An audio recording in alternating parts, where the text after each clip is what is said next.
Hindenburg की एक report ने मचाया बवाल, लपेटे में आई माधवीपुरी बुच। सेबी की पहली महिला चेयरमैन पर उठे कई सवाल, मंडे को मार्केट का बिगड़ेगा हाल। आईआईएम से पढ़ाई, 21 साल में की शादी, जानिए कौन है सेबी हेड माधुरीपुरी बुच। भारत के शेयर मार्केट और हिंडनबर्ग का एक ऐसा रिश्ता बन चुका है कि जब भी इन दोनों का नाम एक साथ आता है, भारतीय इन्वेस्टर्स डर जाते हैं। और शनिवार रात एक बार फिर से हिंडनबर्ग ने एक रिपोर्ट पब्लिश की जिसकी पूरे देश में चर्चा हो रही है। लेकिन इस बार इसमें किसी बिजनेसमैन का नाम नहीं है, बल्कि इस बार इसमें सेबी चेयरमैन पर ही कई गंभीर आरोप लगे हैं। इसके साथ ही सेबी की पहली महिला चेयरमैन माधुरीपुरी बुच चर्चा में आ गई हैं। तो चलिए इस वीडियो में आपको बताता हूं कि कौन है माधुरीपुरी बुच और उन पर क्या आरोप लगे हैं। पहले जान लीजिए हिंडनबर्ग की रिपोर्ट में क्या है। अगर बात करें हिंडनबर्ग की रिपोर्ट की, तो इसमें कई दस्तावेजों का हवाला देते हुए कहा गया है कि सेबी की चेयरमैन और उनके पति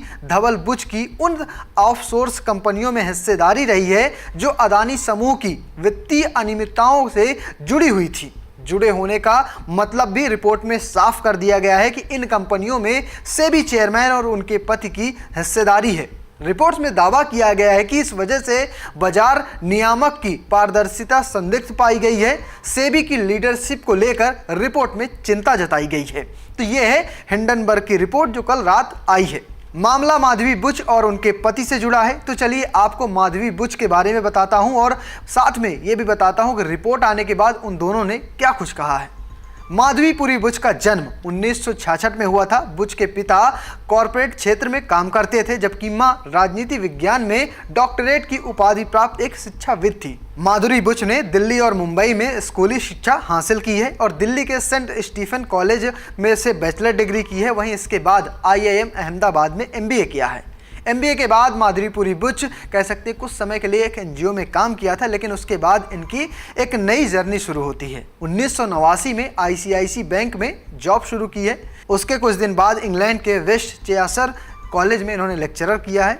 2006 में आईसीआईसी सिक्योरिटीज में शामिल हुई हैं। उसके बाद फरवरी 2009 से मई 2011 तक कंपनी में ही प्रबंधक निदेशक और सीईओ रही हैं। 2011 में ग्रेटर पैसिफिक कैपिटल में शामिल होने के लिए सिंगापुर चली गई और 2011 से लेकर 2017 के बीच उन्होंने जेनासॉर टेक्नोलॉजी, साथ में इनोवेन कैपिटल और साथ मैक्स हेल्थ केयर जैसी कई कंपनियों में कार्यकारी निदेशक के रूप में काम किया है। अप्रैल 2017 में बुच को सेबी में पूर्णकालिक निदेशक के रूप में नियुक्त किया गया था और वहीं 1 मार्च 2022 से वो सेबी की चेयरमैन के पद को संभाल रही हैं। शादी को लेकर माधवी के ख्याल बिल्कुल अलग है। माधवीपुरी बुच ने 18 साल की उम्र में ही धवल बुच से कह सकते हैं सगाई कर ली थी।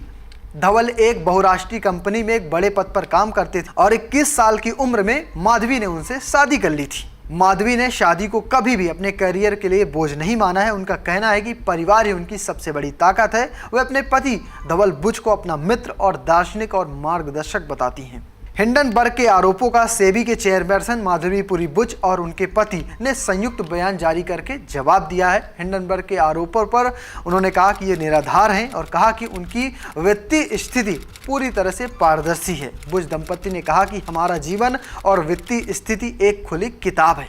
तो फिलहाल आप कैसे देखते हैं हिंडनबर्ग के रिपोर्टों और साथ साथ माधवीपुरी बुच के बयान को कमेंट बॉक्स में जरूर बताइएगा और पेज को फॉलो करना, चैनल को सब्सक्राइब करना बिल्कुल मत भूलिएगा। धन्यवाद।